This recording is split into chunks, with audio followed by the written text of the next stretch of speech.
Guys, it's Michael Blake here. I was asked if I could put my recent presentation from the TLFA meeting in Hobart onto a video. So this is the presentation, guys. So start off quickly by saying that there's nothing in this current report from Spock or in my presentation that suggests that we should have a quota cut. This was the idea of what we were looking at was everything that we could do other than a quota cut to increase egg production and increase lobster biomass. Now, some guys probably don't 100% know my background, so I just thought that we'd go through a few things. I started working on this boat, Minamara 2, when I was probably 15. School holidays with Neville Perryman. Spent most of my time probably over the side of the boat rather than on the boat, but ended up working on it full time. And then at about 19, which is just before quota came in, I got off the boat and defected to the other side.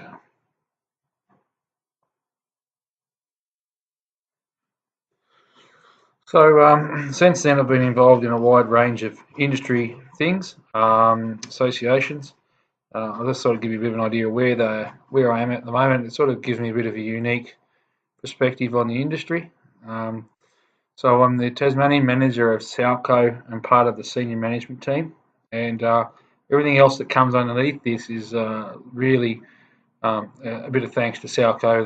They really encourage me to be involved with the industry, and I think that we all get a bit of a benefit from it. I'm a director on the TLFA. I'm the president of the Tasmanian Rock Lobster Processors Association. I'm a member of CFAC, independently as a processor rather than a TLFA member. I'm managing director of the newly formed National Exporters Association, and I will give you guys a bit of a wrap down of what that is later on, and also explain why we've set it up. I'm a director on Southern Rock Lobster Limited, and that's a processor's appointed position coming out of the new Exporters Association. So I recently was able to go to Sydney and see the Seafood Directions Conference, which I must say was quite amazing. And for anyone that wants to attend the next one, I'd highly recommend it. There was a guy there doing a presentation on what the future looks like, and I thought there was some really good points he made, and I thought we could sort of show you guys some of those things and talk about how they could affect our industry just before we get to what Spock's report was. So his first slide was 88% of all business plans fail. His main reason for that was time. Now, he suggested that we're not looking far enough ahead in time. Companies that in countries used to be sending people to the moon, sending people into space. You've now got companies doing those sorts of things. You've got people doing what companies used to do, and hence the world seems to be spinning a lot faster. Everything's happening a lot faster, and by the time you set yourself a business plan or a target, by the time you action it, it's actually past that, and you need to start again. So we need to start setting goals that are further in front, because we just don't seem to be able to keep up with them. So some of the stuff you're going to see, you have to have a bit of an open mind about. Some of it's sort of may seem very unrealistic, but if you can hang in there towards the end, I'll show you some examples of how some of these things are actually already in place, and also some things that we could be doing a lot better in our industry. So, easy example here of a company that didn't look far enough in front is Nokia. Nokia had 64% of the market. And they were asked, what do we do, to evolve and to change and to get better? And they simply said, we've got 64% of the market. We are Nokia and we don't need to do anything. Quite clearly that wasn't right, because this giant iPhone has come along and they've just smashed them. And even iPhone has to be careful, because there's other rival brands that are rivaling iPhone at the moment coming out doing things. So Apple are continually upgrading their phones and evolving. The next one is Kodak. I can't recall seeing Kodak anywhere in the last few years, especially on any shelves anywhere. But There used to be shops in Hobart just dedicated to selling Kodak products. So, well, it's definitely a company that didn't change with the times. So, if we ever think about what's the next one, and the easiest one for me to sort of think about is taxis. Taxis are quite clearly under extreme pressure from Uber. It's unlikely that the taxis aren't going to disappear unless they act and change and do something to evolve to compete against Uber. Uber started in 2009, and from 2009 till now, they are worth $69 billion. If you couple them together with their parent sister in the UK, they are the largest transport company in the world, and they don't own a car. So it's just an idea or a way of showing you that businesses are changing, and if we don't think outside the square and do things differently, we could get left behind. So technology is riding on Moore's law. Now, Moore's law is the law of things that double every 2 years. So as an example, computing, since it started, doubled every 2 years since it started. So the top 8 technologies that are riding on Moore's law are infinite computing, sensor and networks, robotics, 3D printing, synthetic biology, digital medicine, nanomaterials, artificial intelligence. And you're probably sitting there and you're thinking, geez, these things aren't going to affect us in the fishing industry. Why are we even thinking about these things? But I think by the end of this, you'll probably think that there are definitely a couple of those technologies that could influence our industry, and we need to be mindful of them.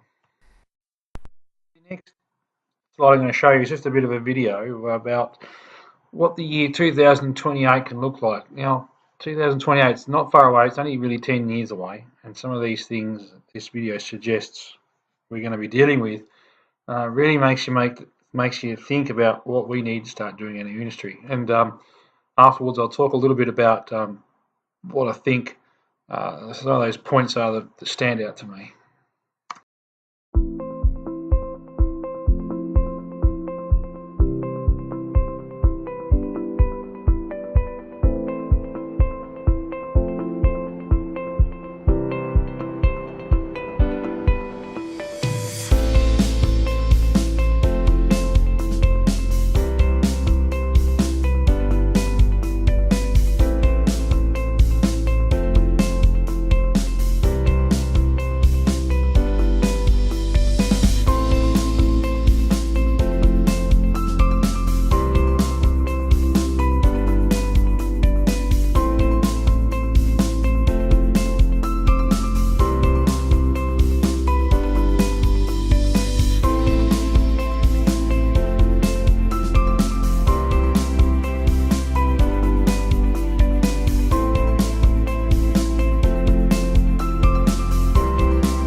Highlights from that video, just a few things that stand out in my mind.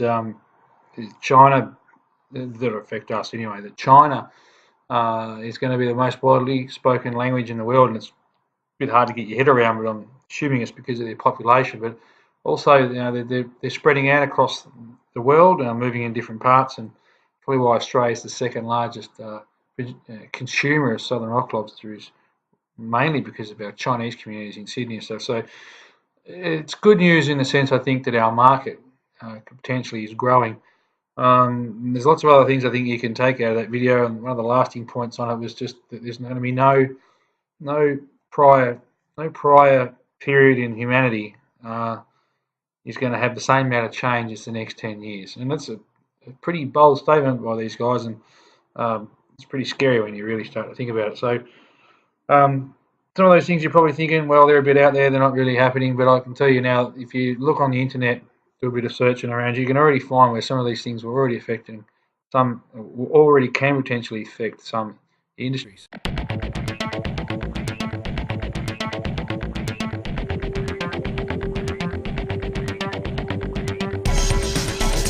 Imagine having a 5-star chef cooking all your meals for you every day of your life. This is the dream and the goal that Mully Robotics is trying to accomplish.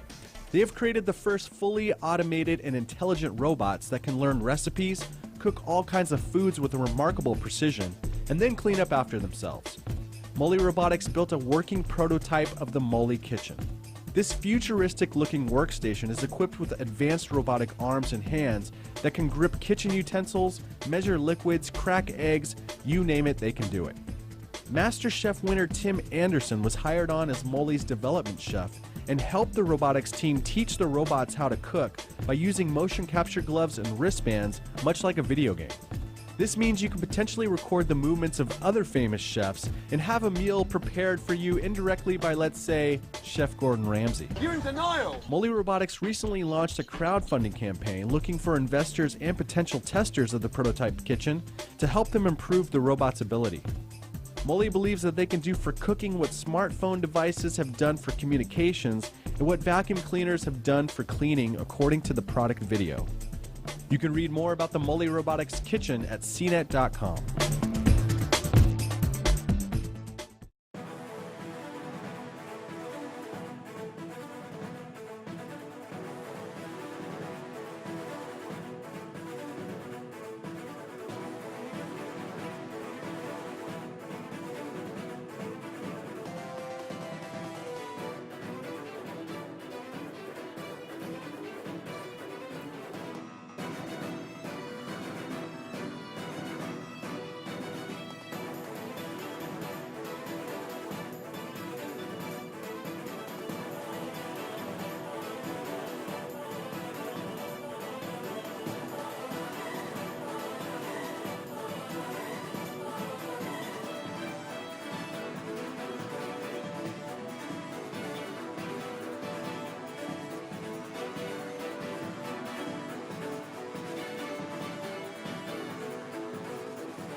Little video, it just really shows you how some companies, especially in Norway, working with China, are taking leaps and bounds ahead in sea fish farming, and this is a just astronomically massive project. And if we think that this is not going to end up in Australia, we're kidding ourselves. So just another example about what's going on around in the world, and these things are coming, and we're not going to stop them. So we need to try and embrace them and move forward. Don't have a look back at what we've done in the last 10 years. We've made some massive developments. I remember working on Neville's Boat as a young boy, and I remember seeing one of these in the wheelhouse and kicking around the Margate Jetty, and people like Bill Chadwick and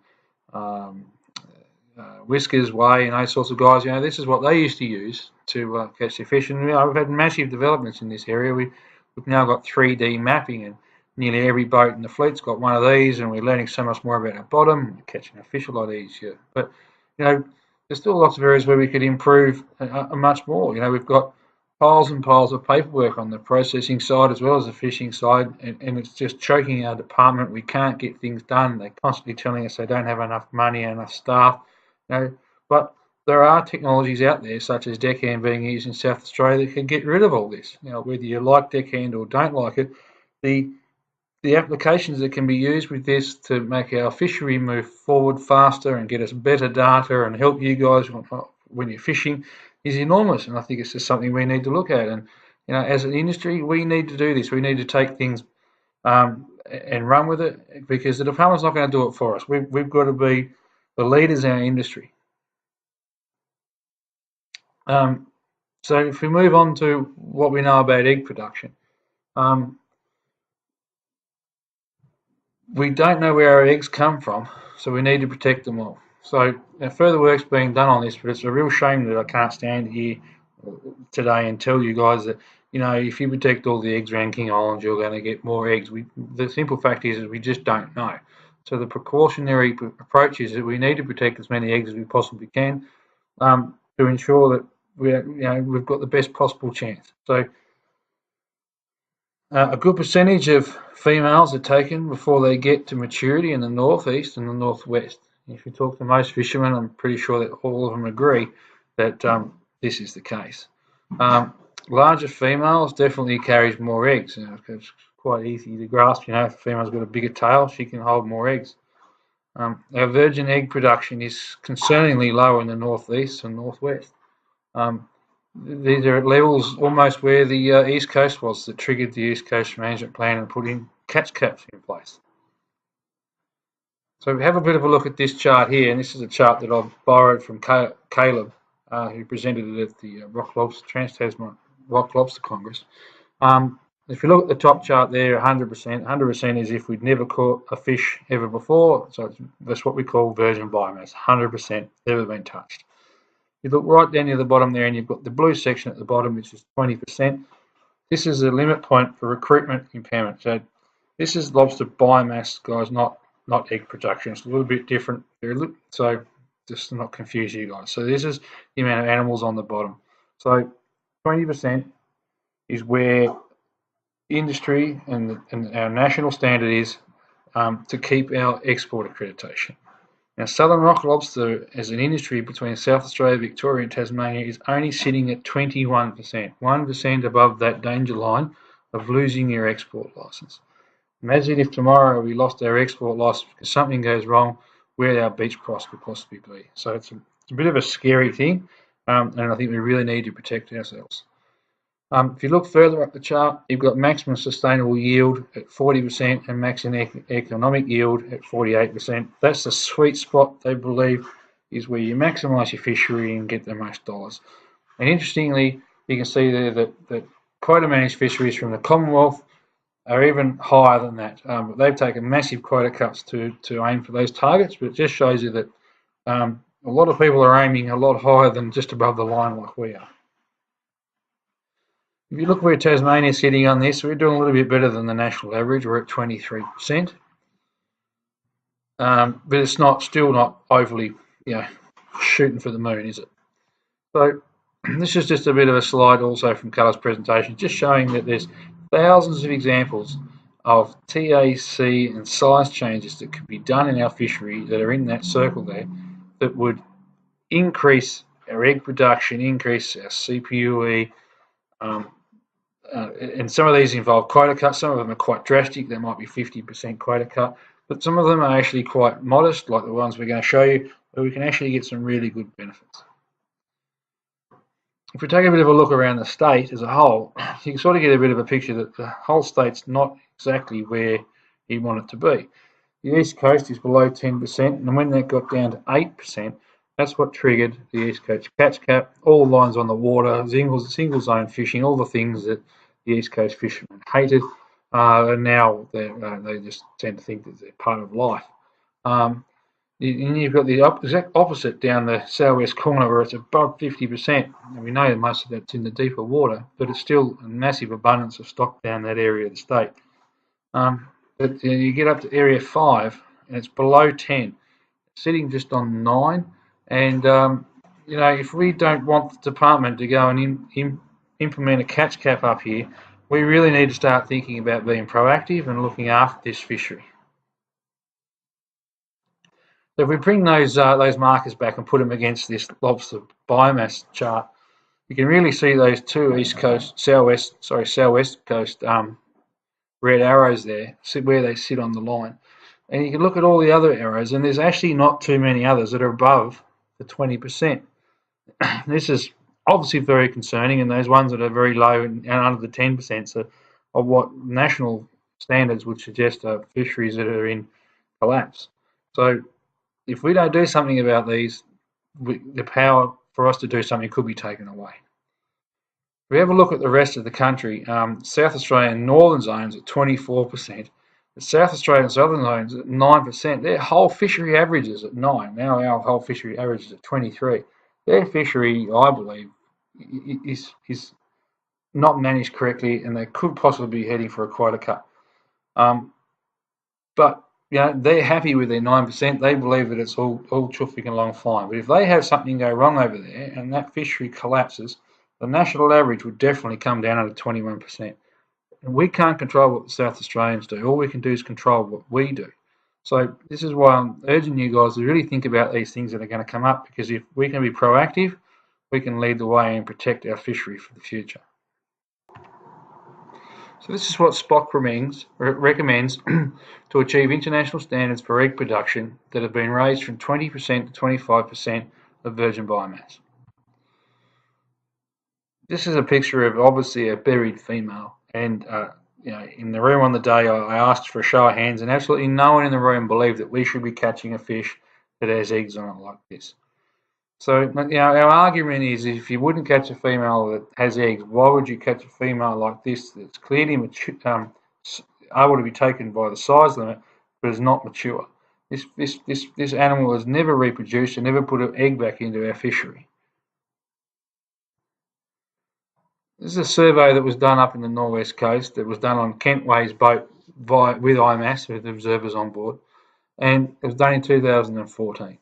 So it really gives you a bit of an idea here. When we look at breaking down some of these numbers, that 30% of the catch was sized but immature. That's 30% of animals you're taking out of that catch that have never given you anything back to our fishery. 52% of them were sized and were in berry. That's a good thing.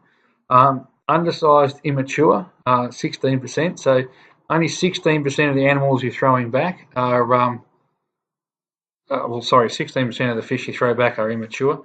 This number here, you got 2%. So out of all the undersized fish you're throwing back in the water, only 2% of them can breed that year. That's a very, very low number. And it could be the reason that we have low biomass numbers in the north. SPOC looked at several options to try and increase this the lobster egg production in the north, and increased northern female size limit by 15 mil over 3 years was one of the options we looked at. Male and female measure reversal statewide. Statewide female size limit of 110 millimetres. TAC cuts of 5 kilograms per pot, and TAC cuts of 10 kilograms per pot. Now they'll put in there just to give us a bit of an idea about what quota cuts would look like against some of these measures that we're going to look at. And area closures, these had high fleet impacts, and we didn't pursue these any further. So if we take a bit of a look at area 4, you've got the increasing the female size limit by 120 mil is the first line. Male-female reversal, statewide female 110, 5 kilo TAC and 10 kilo TAC cuts along the bottom. You get your little map there. So we're looking at area 4 here, and you can see that with a female increase, you get a 1.5% increase above the current levels of egg production. Male-female reversal works by 0.6, but it's only probably a third of what the female increase does, and the statewide reversal does give you a bit of an increase as well, the 110 mil, sorry. Take a look at area 5, and again we can see that the female increase for 120 mil is really the best option. It's even better than the 2 quota cut options. And the statewide female of 110 actually goes into a negative effect. I know that's a bit of a shake your head, how can that be possible? But it's got to do with how many females you lock up down in the south, and we're not sure that those eggs down south are actually going to help at all in the north. Area 6, this is the big one. So 120 mil. You get, if you go back and just have a quick look at these other 2 charts here, 1.5 mil, 3 point, just a bit above 3.5. This one's 16. That's a huge gain we get from doing it in this area. Male, female reversal positive, female 110 positive, TAC and cuts both positives as well, but nothing like the increase of 120 mil. It almost shows you that this area 6 could be as good as area 8 if we get the size of it right. So to sort of put that in a bit of perspective about where we are right now and what's going to happen in the next 5 years if we do nothing, and compare that if we make some changes. So this graph here is just area 4, area 5, area 6, where our current egg production is, and then we've got the red line at the top, which is the 25% limit reference point. It's where we want to try and get it up to. So this is what it's going to look like in 2022 if we do nothing. So you can see we're on the right path. Things are going up, and if we do nothing, this is where we're at. And you can see here what I was talking about with area 6. Area 6 is going to get quite a large increase if we do nothing. As you see from the next slide, the next slide, you can really start to see what happens if we increase the size limit. So in area 4, we get a 6.38% increase. In area 5, we get 17.82% increase. And in area 6, we get a 39.75% increase. I mean, the only one that doesn't quite get to the line is area 5, but it's close enough that we believe that by the next year or the year after it would get there. And but the good sign is that they're all trends that go up, and we can really get this fishery humming if we can just do some minor adjustments with our size limits, especially in the north. So benefits from having a higher egg production. We get increased biomass on the bottom, so you're protecting more animals in the ocean. You get an increased CPUE. You get future-proof against environmental impacts that we out of our control. You reduce the risks of losing our export accreditation. It gets closer to MSC certification if that's something we ever wanted to do. And public goodwill. It's a goodwill story for us to go out there and say that us as an industry, we're protecting more females to look after the fishery. So some negative effects: lower CPU at the initial implementation, but it will be short-lived. Fleet movement, some quota movement, single zone fishing, and more lines on the water. And it's the last 2 lines I think that are really the contentious issues. So Spock recommends an increase to the legal minimum size limit of female lobsters in the north of the state to 120 millimetres. To reduce the impact, this can be achieved by 5 millimetre increments over 3 years. This increases the egg production in stock assessments 4, 5 and 6. So further engagement. So Spock needs to now talk with industry to investigate the placement of the lines. The TRLFA to engage tar fish to ensure they agree to have their industry adopt the same strategy. Compliance, and need to add some things from today's discussion. So I've already started going out there and talking to fishermen. Some of you have already probably spoken to me about where these lines could possibly be, and I'll be putting something together very soon about where people think these lines possibly could be. So I grabbed this slide as well from Carter's presentation. It's the second line in this slide that really resonates with me, and as we shouldn't even be discussing statuses relative to limit reference points. So what Carter's trying to say is that we shouldn't really be patting ourselves on the back for just making it over the line. We should be setting ourselves better targets that get us nowhere near the line, strive to be the best fishery we can be. So that was it. That's my presentation. Leave a comment, share it if you like, And just this is really just to try and get discussions flowing about the idea of increasing the females in the north. Thanks for your time.